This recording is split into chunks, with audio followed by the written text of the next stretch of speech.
We are living in times of massive earth-shifting change. Let us take heed. Sacred ancestral eldership wisdom is what we need. High Priest Kwatamani, Supreme Soothsayer, Soul Seer, Spiritual Healer, Revealer, and Chief Elder of the Kwatamani First Genesis Tribe, the oldest, longest sustained, purely raw and living, plant fuel consuming family community order known well over half a century and still going strong. Welcome to the sacred ancestral garden culture sanctuary of the Kwatamani First Genesis Tribe.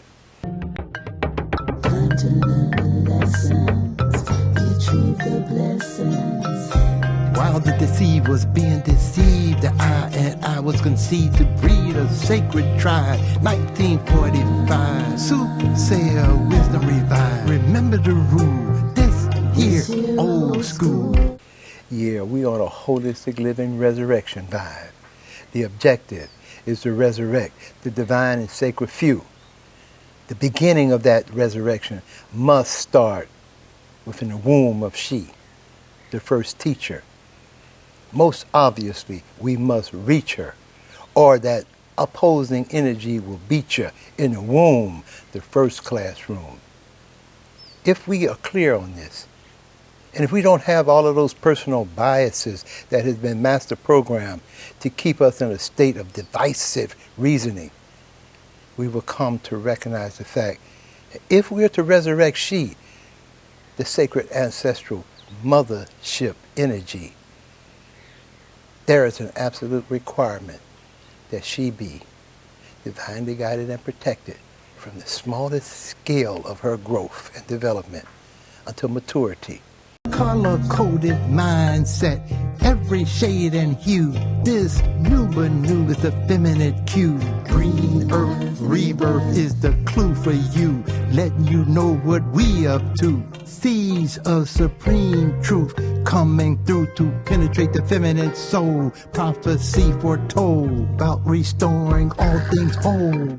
In order for that divine guidance and protection to manifest, we have to find some ways and means to detox, purge, and heal a sacred few of the masculine heat, who have the guts, the integrity, who's willing to take his natural and innate responsibility to provide an ear to eldership so he can hear the principles, morals, and values of holistic living resurrection. That's right. It's resurrection time. The time of the sacred gathering of a few of the few. What you have to reason with within your mental consciousness, is it you? Rapping the rap to untrap the entrapped, laid out like a road map. Talking boldness, soulness, two hearts, one wholeness. Ancestral wisdom thrives, one drop penetrated deep inside to correct what was falsified by those who crucified. Monotheistic male lied, his self he deified, denied all that we glorified. He tried to override the feminine essence through his transgression. Time to learn the lesson. Time to learn the lesson. We need to comprehend what are the necessary tools for man, he, and she, the children of the sun, to resurrect into divine order.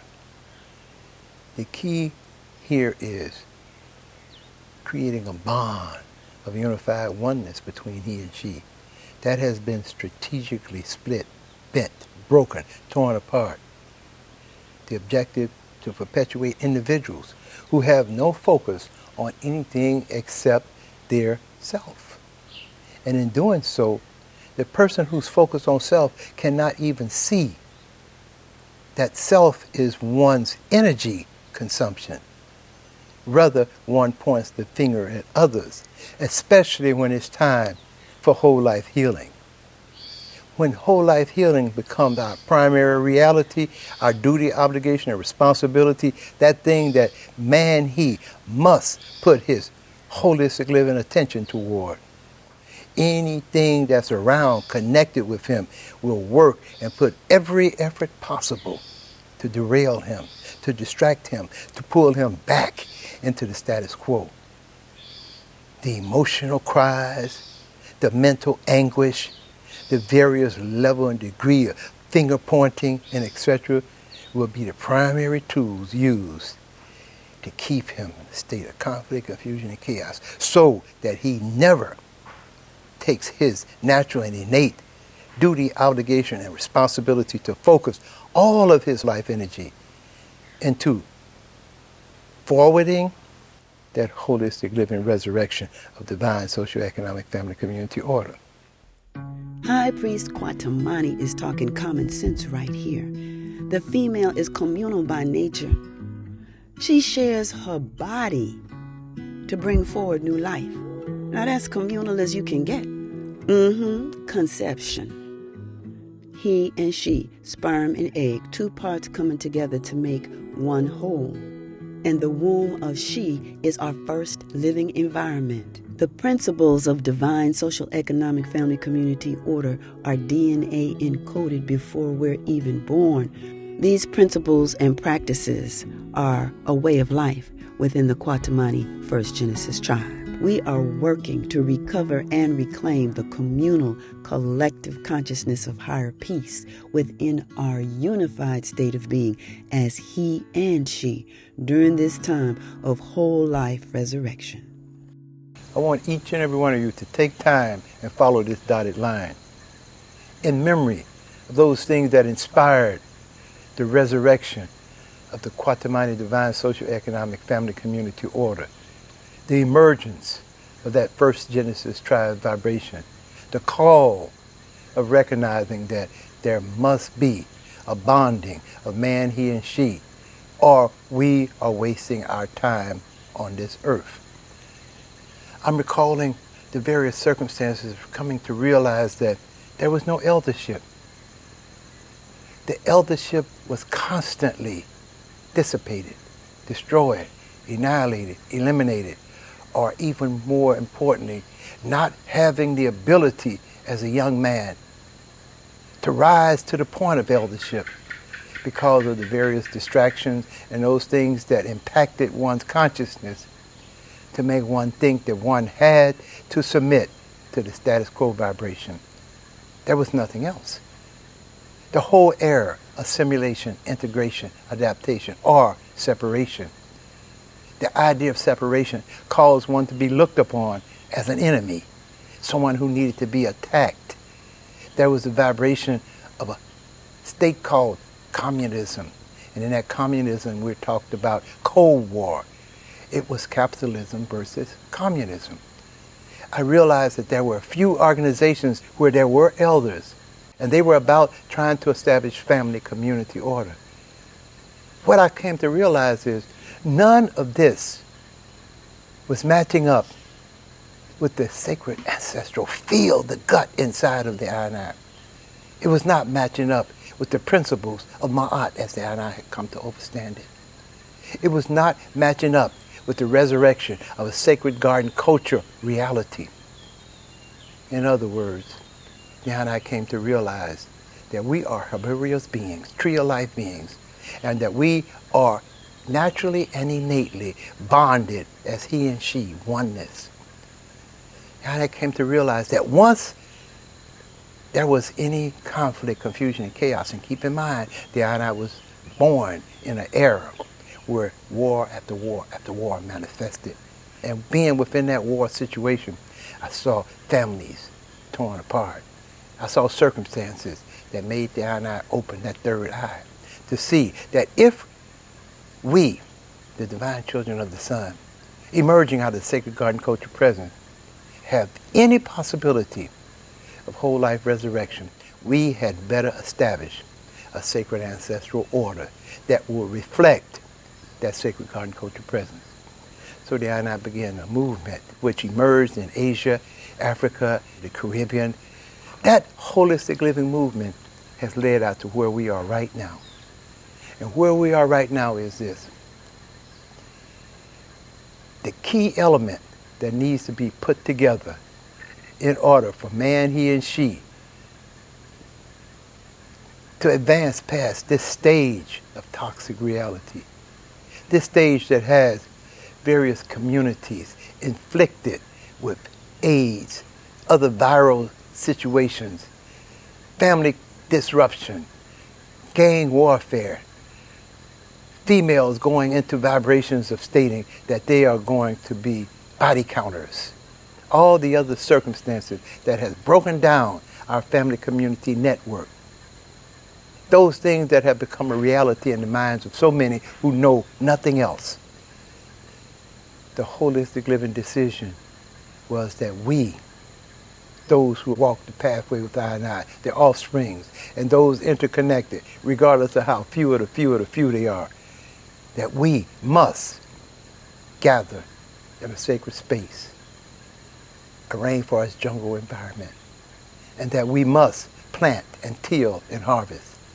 And that regardless of the level and degree of education that we have, those particular documents that state that we are PhDs or DHPs or MDs or lawyers or whatever the vibration, that we had to gather and become simple, basic beings so that we could establish a foundation, an example for generations to follow. If we come to that recognition, it becomes very simple to comprehend that we must be on a holistic living mission, that we must focus all of our life energy on the resurrection of a divine and sacred few of the few of the few. Why? Because and I have offsprings. That's right. Those offsprings will need to mate. Selected breeding will have to be a reality. We will have to give guidance and protection, divine guidance and protection over grandchildren. We have to establish ways and means. Those who are of the offspring and vibration of the I and I right now must learn and earn the rights to become grandparents and produce children who will produce grandparents. We must come to a solid reality that if we do not take this holistic living opportunity to resurrect a sacred few of the few of the few of the few, we are actually perpetuating a death wish of self-destruction. The I and I was given a point of reference, 9/18/27, 1999, 2018, and 2027.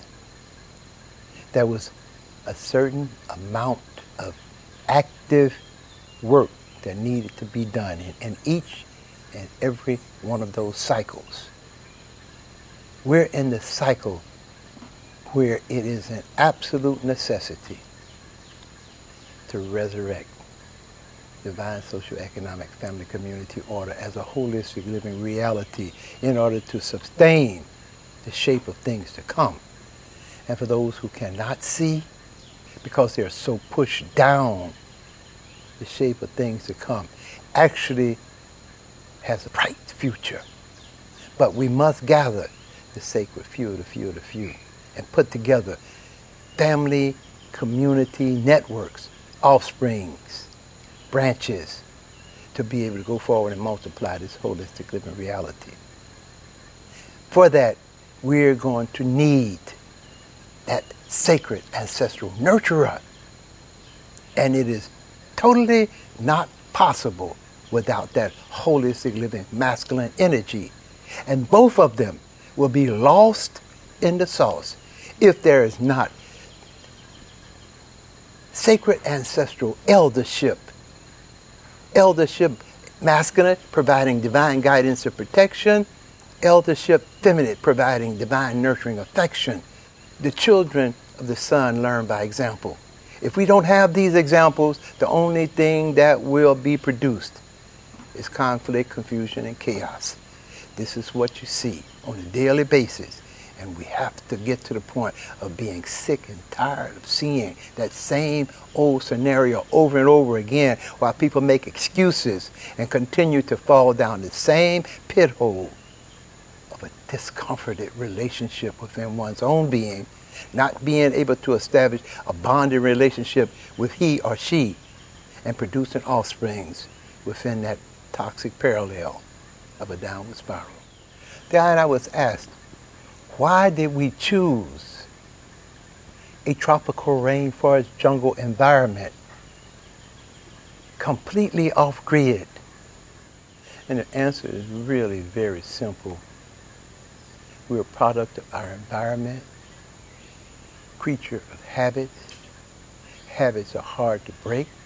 So the best thing that we could do is to allow offsprings to be birthed within a sacred garden cultural vibration so they can establish sacred garden culture habits so that they can learn to interface and interrelate with Mother Nature wholesomely so that they can connect with each other as family community beings, interfacing with each other so that a bond of oneness can be used to build the strength of a family community. If we had chosen a city vibration or a town vibration, or let's say an outside village vibration, what we're doing is putting together a whole lot of energies with people going all different kinds of ways in their thinking, their reasoning, their action. In fact, we would actually be catering to conflict, confusion, and chaos. What we need is a sacred order. We need to create a state and condition where oneness has a possibility to manifest, a consciousness of oneness about the basic needs of life: food, sunshine, tender loving care. We need to come to a full comprehension that if we do not have wholesome and healthy nutritional food, if we have shelter, it is not going to be so relevant, because one will actually go into conflicting energies trying to find food by any means necessary, and will eat anything that has happened before with humanity upon this planet. And we don't need that anymore. We need to stay with our sacred garden culture presence. We are tree of life beings, and the fact of life is the first food chain of Mother Earth is the greenery, the most wholesome and healthy nature of energy possible for man, he and she to consume. Tender loving care. If we attempt to have a relationship where tender loving care is the objective, and we don't have wholesome food, or we don't have the proper environment, we're setting that relationship up for self-destruction. The vibration is an environment that produces a predatory nature, a nomadic nature, a nature of self-deification, will not be able to produce the elements necessary for divine socioeconomic family community order unless those vibrations are detoxed, purged, and that individual healed into a collective oneness consciousness. So we're about collective oneness at this particular point in time. In fact, the safest, most wholesome, and healthiest thing for the mother spirit, the mothership vibration, is communal. She is communal by nature. We've said it over and over again. I say it again. And she, therefore, is most secured within a communal state of being. Male, he, masculine, he. He's birthed within a communal nature, the womb. However, if he sinks into a self-centered vibration, a warlord vibration, a conquering vibration, a nomadic vibration, a renegade vibration, what will happen is he will then twist and turn his masculine energy into a macho male ego trip. And that will put him in opposition to the feminine she. Listen at what I'm telling you. Automatically, he will be in opposition to the feminine she. They will be at war with each other. She will then turn into a nature that she consumes. And that energy of opposition that he brings to her will then be reinforced and birthed back through her into the next generation. And that will breed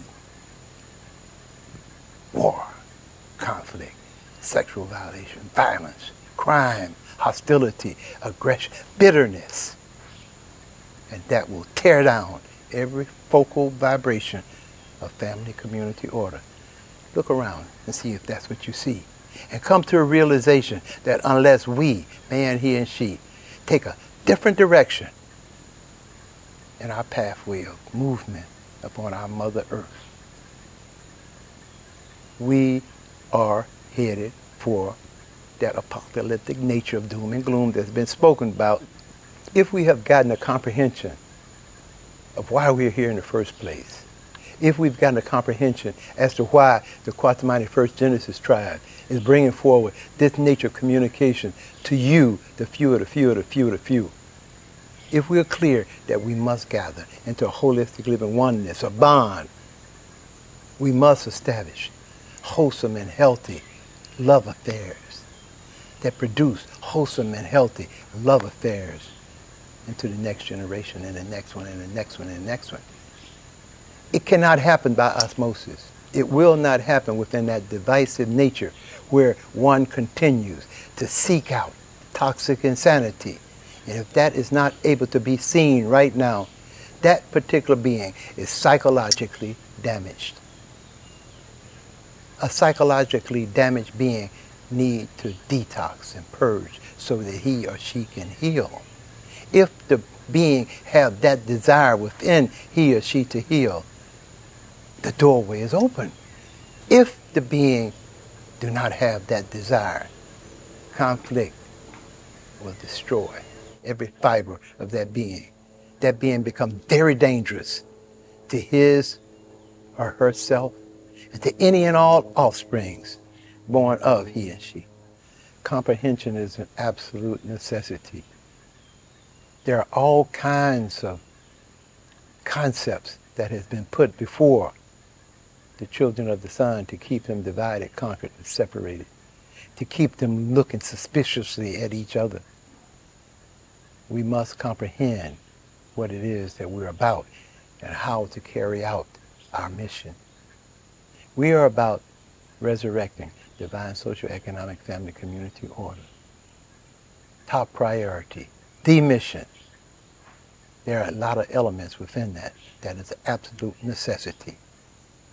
Divine consumption, fruits of the tree of life, divine union, masculine and feminine energy, he and she biologically forwarding, divine social, economic, family, community order, in theory and in practice, into the generation next.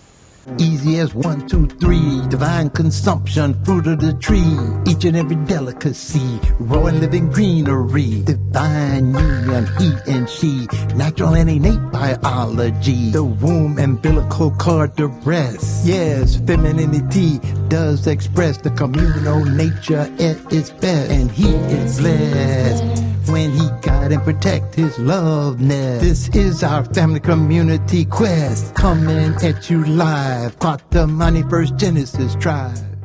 And we need that mothership vibration so badly at this particular point in time. It is actually useless, however, if that mothership vibration is not divinely guided and protected.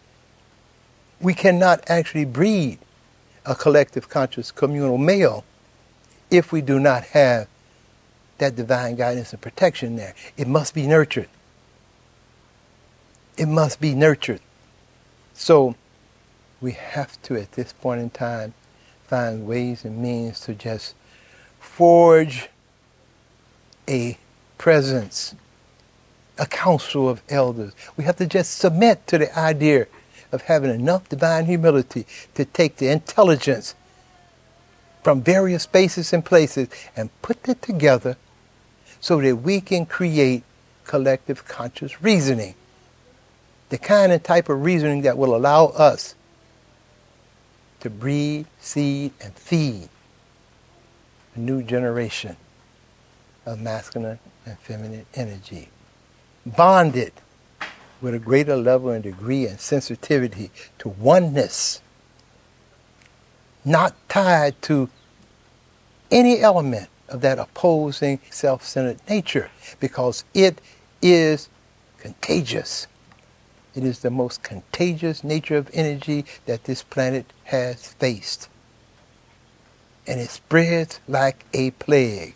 some kind of virus, deadly energy that works slowly but surely and quickly at times to suck, sap, and drain the life energy out of your soul.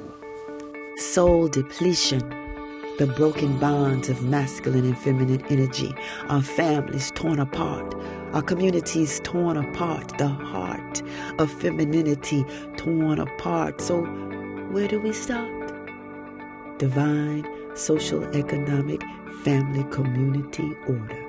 The communal, collective energies of he and she unified, multiplied into the generation next.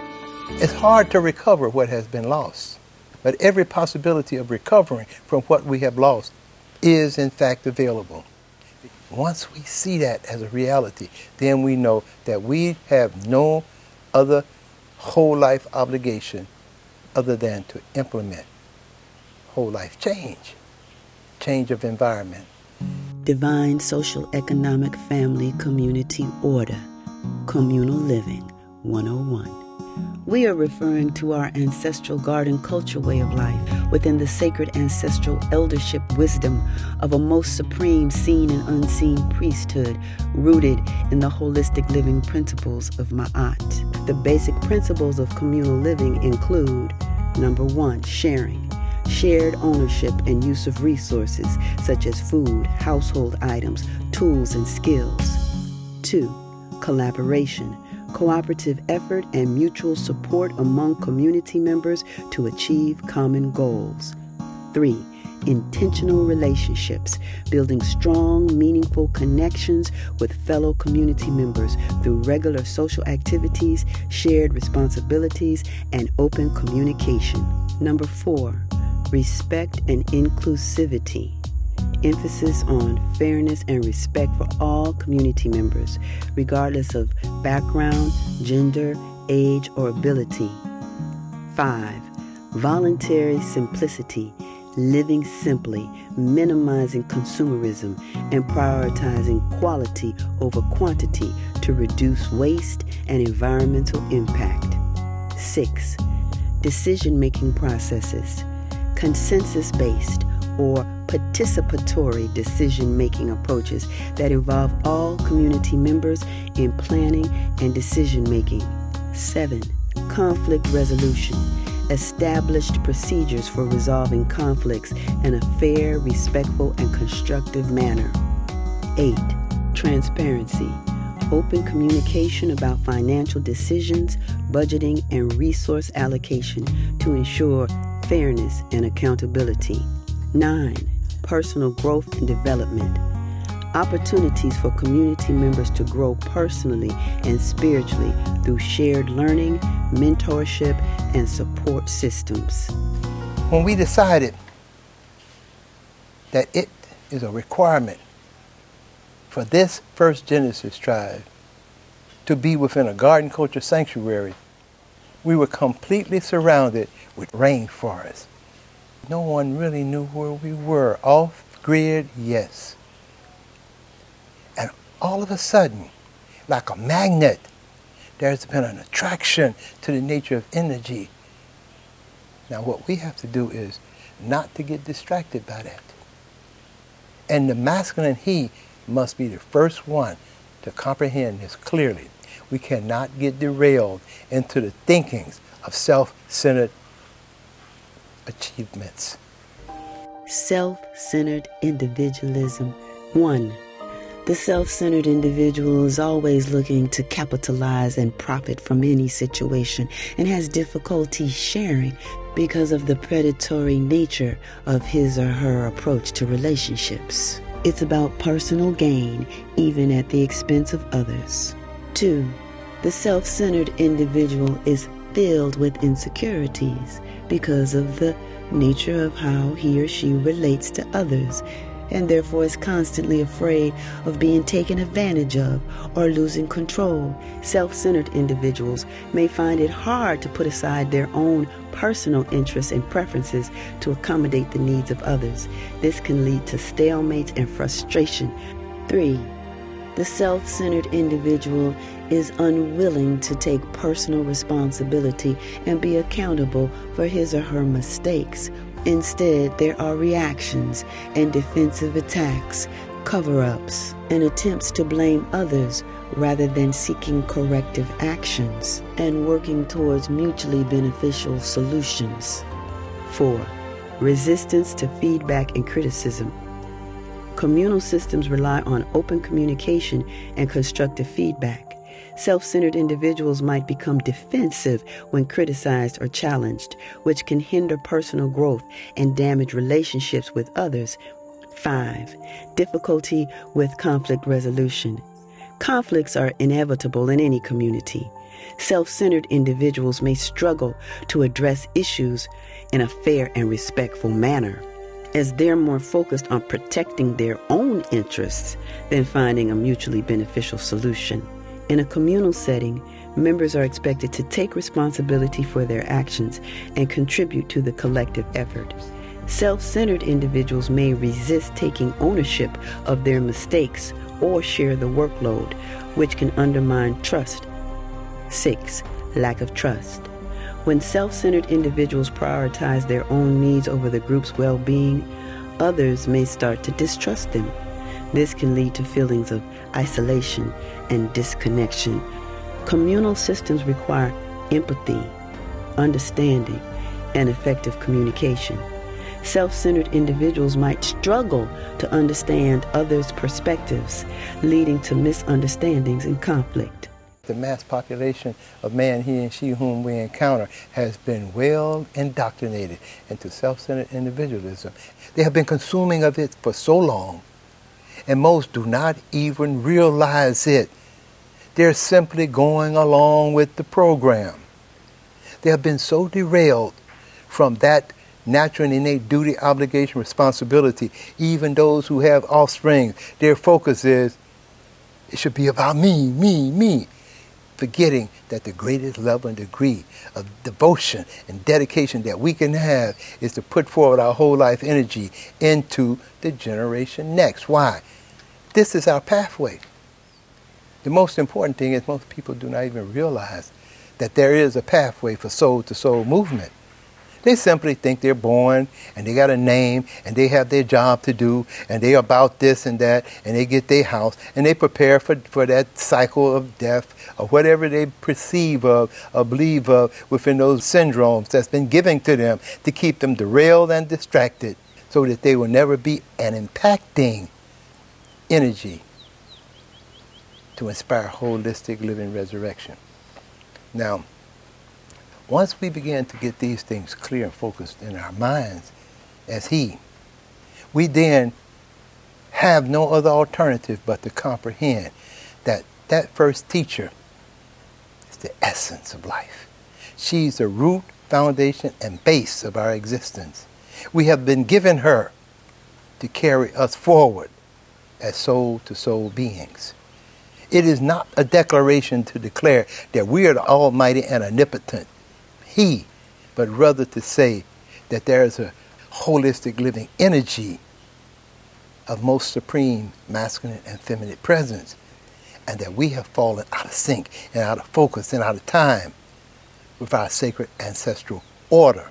Yeah, he dethroned her, bought soul on her, he wronged her, cursed her as the bringer of sin, blocked her way back in, then dressed her in animal skin, leading her lost and astray, teaching her how to pray in his name, his demoralizing game, his aim to be the one and only, in control of her yoni. On his heavenly throne, he sitting alone and lonely as an individualistic self, be he darker or fairer. He is the era. His reign of terror did not spare her. She is the water bearer in this third cycle of 9, when her water break is birthing time. No obligation greater than being a vessel to the sacred ancestral spirit presence of masculine and feminine energy a vessel that will work on behalf of the most supreme essence of life and supreme love, to resurrect a green earth solar conscious nature, a nature of masculine and feminine energy that will have the ability to work together, to come into a oneness and express a love supreme to each other, so that we can actually detox, purge, and heal inch by inch by inch by inch. In this third cycle of 9, when her water break is birthing time. Time to learn the lessons, retrieve the blessings.